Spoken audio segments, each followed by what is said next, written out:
Welcome! In front of me I have GARMIN Vivoactive 4S and I'm gonna show you how to soft reset or force restart this watch. To force restart this watch, simply press and hold the upper button, the action button, and keep holding it until the watch turns off. It takes about 5 to 10 seconds.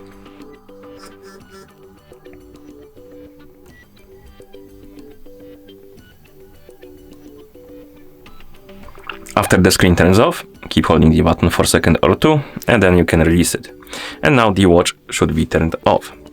Wait a second or two, or couple seconds, and then you can turn it back on by pressing and holding the action button. Once you see the logo on the screen, you can release the action button and wait until the watch is done booting.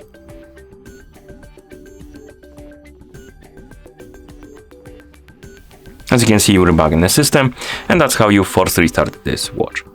Thank you for watching. If you found this video helpful, please consider subscribing to our channel and leaving a like on the video.